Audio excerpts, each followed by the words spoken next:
Selamat datang kembali. Hari ini kita punya cerita yang luar biasa nih. Sebuah operasi siber militer AS yang sangat rahasia. Namanya Operasi Glowing Symphony. Betul, dan sumber kita kali ini juga istimewa banget. Iya kan? Wawancara langka dengan salah satu komandan misi US Cyber Command.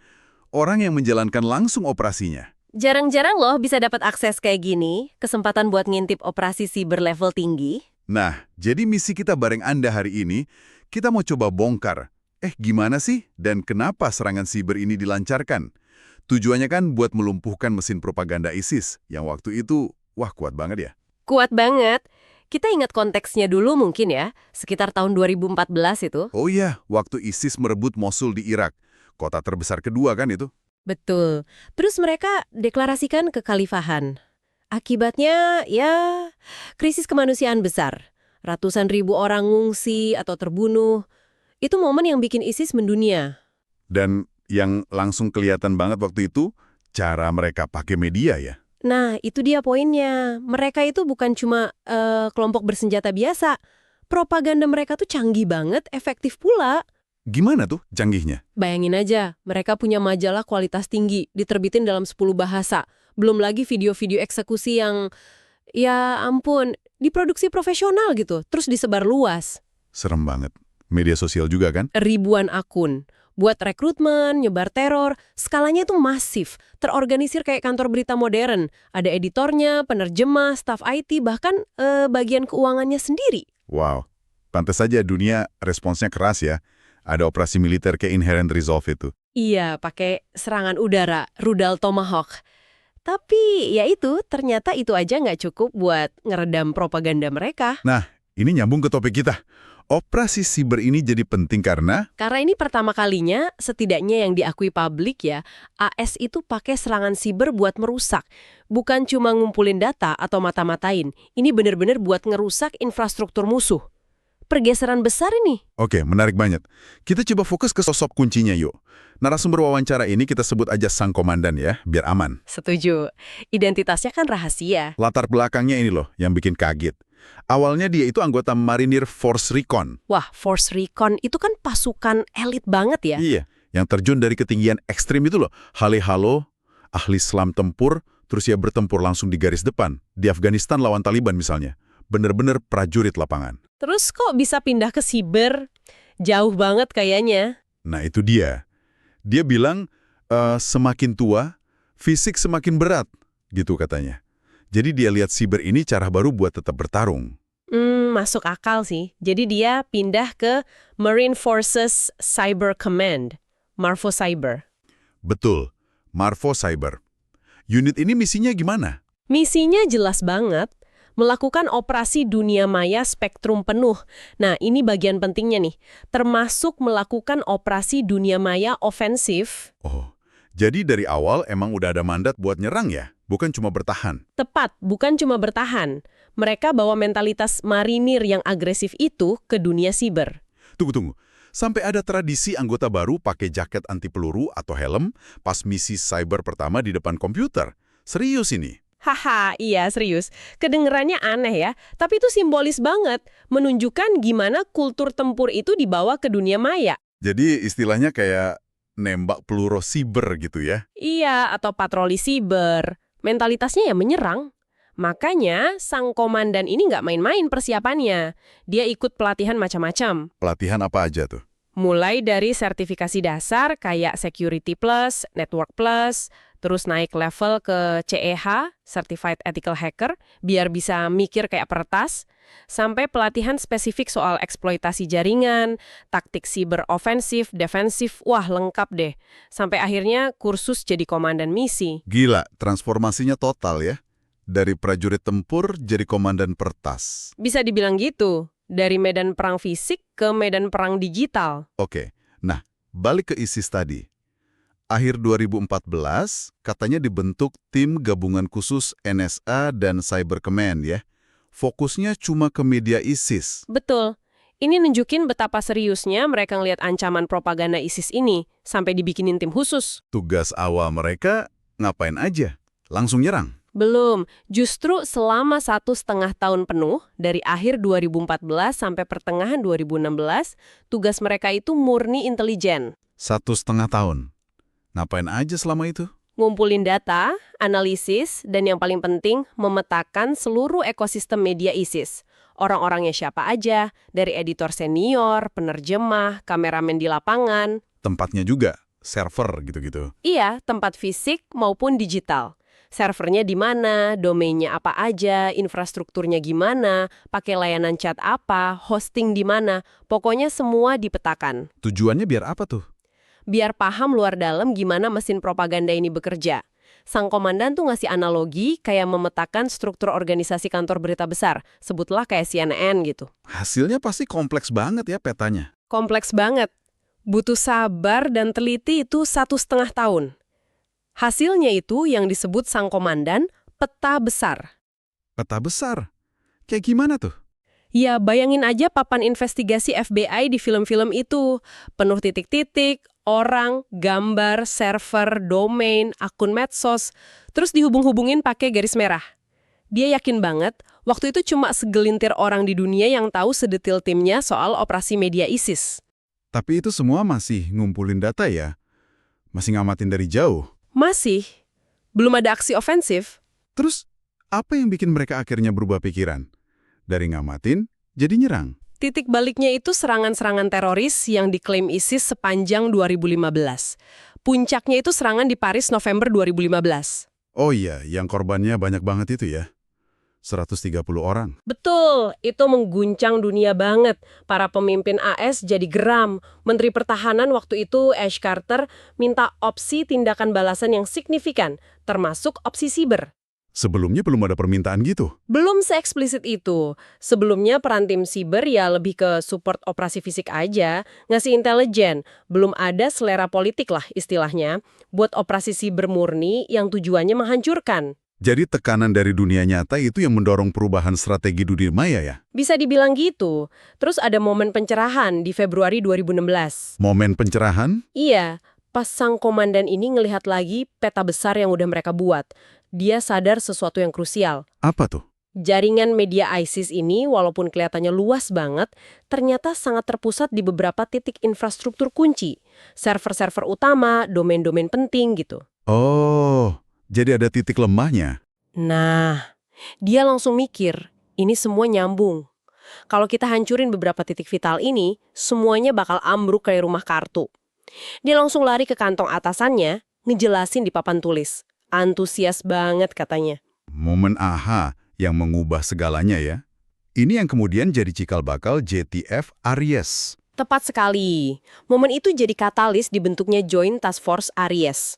Unit khusus isinya spesialis siber terbaik dari berbagai unit militer. Tujuannya satu, melancarkan operasi siber ofensif lawan ISIS. Ini benar-benar pergeseran paradigma ya. Dari pengintai jadi penembak jitu. Betul. Dari ngumpulin data doang jadi punya perintah buat ganggu, turunin kualitas, bahkan hancurin target. Ngomong-ngomong soal nama nih, Glowing Symphony. Kok namanya agak unik ya? Gak sangar gitu buat operasi militer?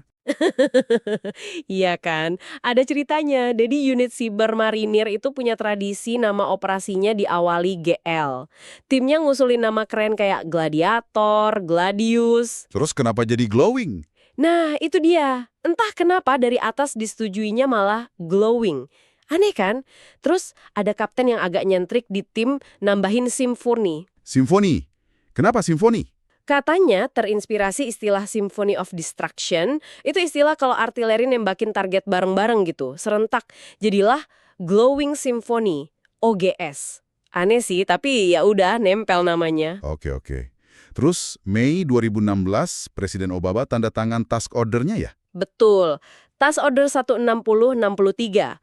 Operasi Glowing Symphony resmi dimulai, dipimpin langsung sama sang komandan ini. Timnya sendiri gimana tuh JTF Aries? Pasti isinya orang-orang pilihan kan? Jelas, dipilih khusus dari NSA, Cyber Command, cabang militer lain. Mereka dibagi jadi 4-5 tim kecil. Masing-masing isinya 4 orang. Perannya spesifik banget. Apa aja tuh perannya? Ada analis intelijen, dia yang kenal targetnya luar dalam. Wajah, nama, temennya siapa, kelompoknya mana. Terus ada operator, ini jarinya di keyboard. Dia yang jago ngertas, gerak di jaringan. Cuma dia yang boleh neken enter. Oke, terus 2 lagi. Ada analis SIGDV, Signals Development. Dia ini navigator teknisnya, paham banget seluk-beluk jaringan target, struktur direktorinya, admin domainnya siapa. Terakhir, Pemimpin tim atau komandan misi. Dia yang ngawasin, mastiin semua sesuai aturan hukum.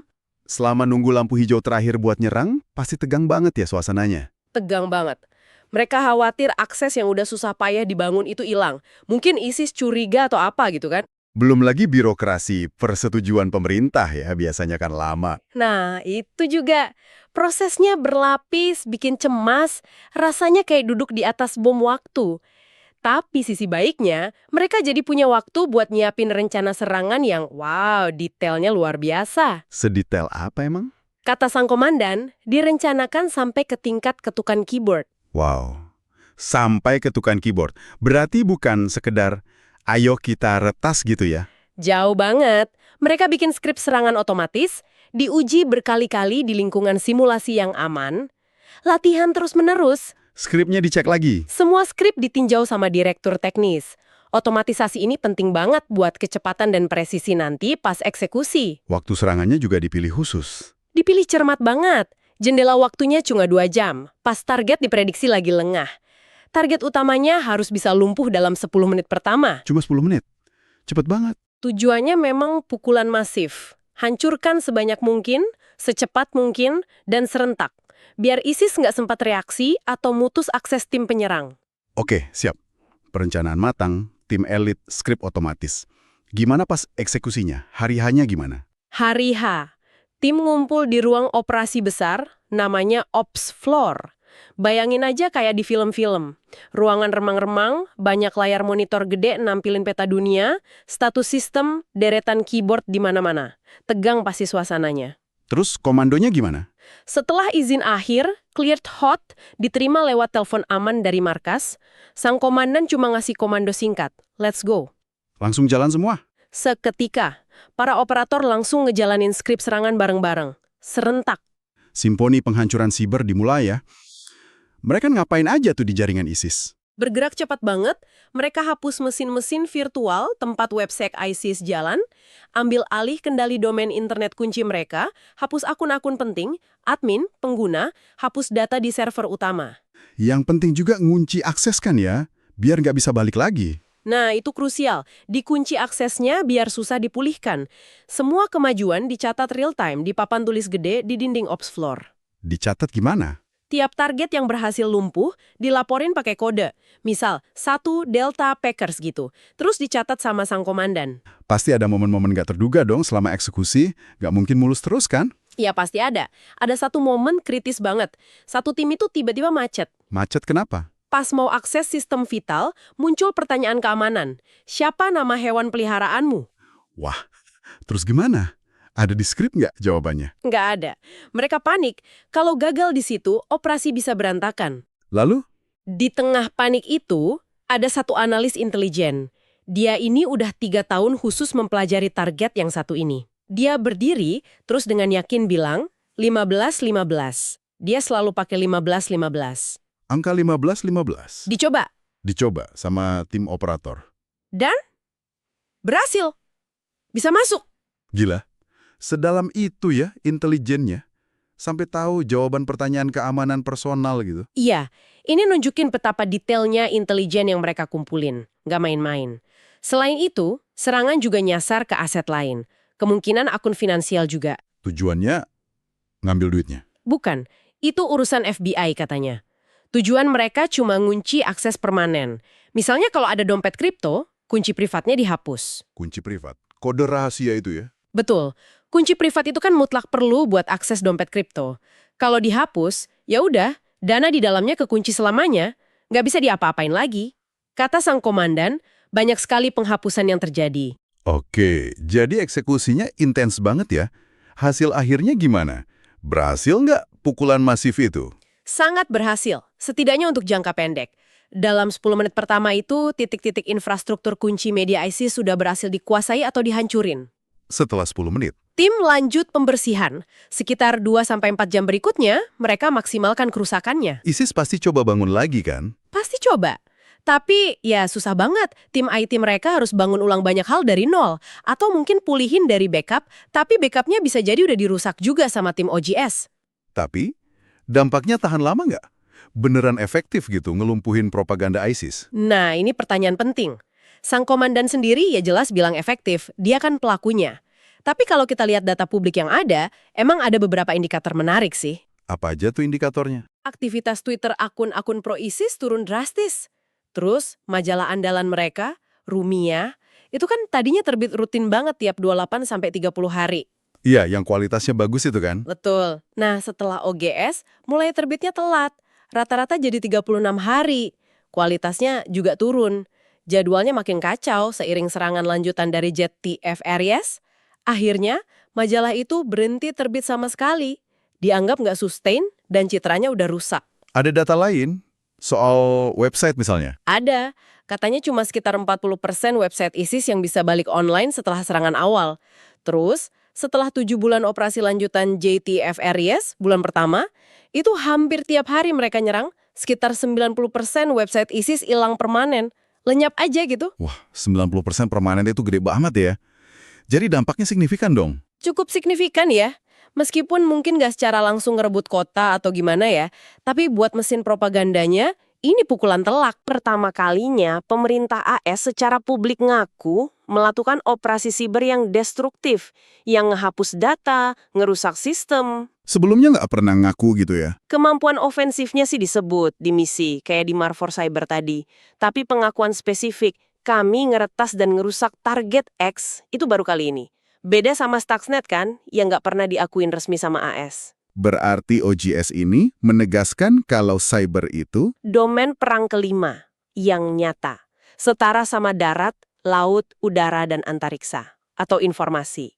Militer AS sekarang terang-terangan rekrut dan latih peretas buat tim ofensif dan defensif. JTF area sendiri masih ada? Kabarnya sih masih aktif sampai sekarang. Targetnya mungkin udah beda. Kadang taktiknya cuma ganggu aja. Kayak bikin komputer target lemot, atau nguras baterai handphonenya cepet habis. Pengakuan publiknya itu sendiri menarik ya. Kenapa mereka akhirnya mau buka info ini? Kan biasanya rahasia banget. Wawancara sang komandan ini kan baru diizinkan keluar setelah ada permintaan FOIA, Freedom of Information Act, terus ada liputan media juga kayak NPR. Jadi mungkin ini sinyal ada keterbukaan baru ya. Ya walaupun terbatas banget ya soal kapabilitas cyber offensive AS. Bisa jadi strategi juga ya, buat nunjukin ke musuh? Bisa jadi bagian dari strategi deterrence. Hey, kami bisa loh melakukan ini. Oke. Jadi, dari wawancara langka ini, kita jadi dapat gambaran ya, gimana sih dapur operasi siber ofensif militer AS itu. Perencanaan yang super detail, timnya gabungan unik dari militer dan peretas, eksekusi serentak yang masif, dan dampaknya nyata ke musuh. Bukan fiksi ilmiah lagi nih. Betul, realitas perang abad 21. Poin kuncinya yaitu padi, pergeseran dari intelijen pasif jadi aksi siber aktif yang merusak. OGS ini ngebuktiin kalau operasi siber murni itu bisa punya dampak strategis yang signifikan.